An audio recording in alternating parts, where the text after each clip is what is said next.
All right, Brett Schunkweiler here, Schunkweiler Financial. As you might know, I have written a book called Beyond Service, The Ultimate Guide to Federal Employee Retirement Planning.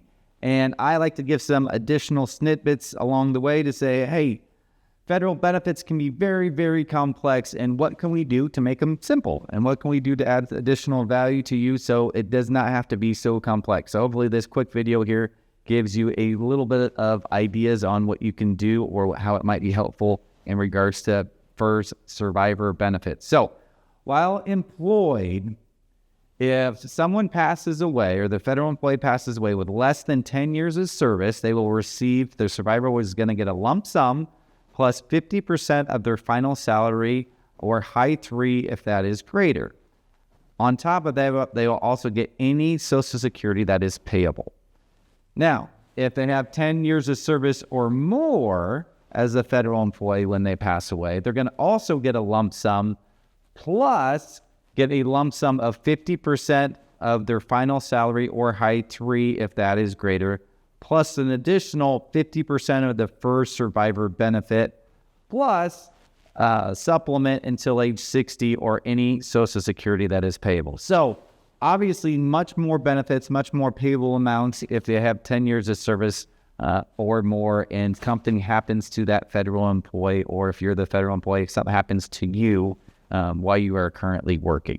Now, you might say, all right, well, at retirement time, how does that work for survivor benefits? So I have different videos out to show how pension benefits are calculated, but let's just say that your pension benefit, let's make it real simple and easy if you're a federal employee. Say it is $1,000 a month.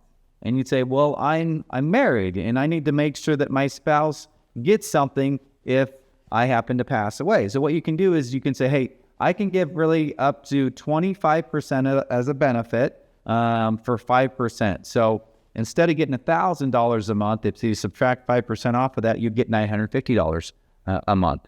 And so you get $950 every single month as the federal employee. But then if you pass away, that survivor is going to get 25%. And it's not 25% of that lower amount. It's not 25% of the $950. It's actually 25% of the original amount of that $1,000. So while you're alive, you get $950. After you pass away, the survivor, the spouse is going to get $250 a month, but got to give up that 5% to get it. Now, option two is you could say, well, I would like my spouse to get more.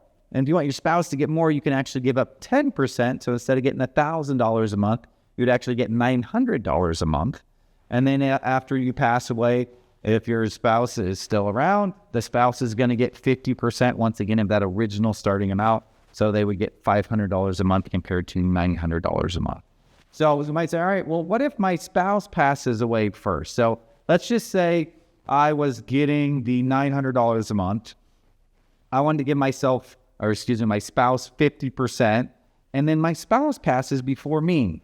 Is the federal government going to, kind of pay me back for all those years that I actually, didn't get a benefit or I didn't get that extra $100? And the answer is no. They absolutely will not pay you back. However, once you let them know moving forward, they're going to move your benefit from $900 back up to the $1,000, but they will not pay you back for any of those past years. So I hope that was helpful for you. If you need some help figuring that out in regards to should you take the 5% less or should you take the 10% less, because if you elect one of those two options, you can have health insurance for your spouse throughout retirement. If you do life only and you decide to just do off of your benefit and get that $1,000 a month, your spouse cannot have health insurance through your FEHB in retirement. So you must elect to give up 5 or give up 10 to give 25% or give 50% to your spouse in order to have health insurance for that spouse in retirement.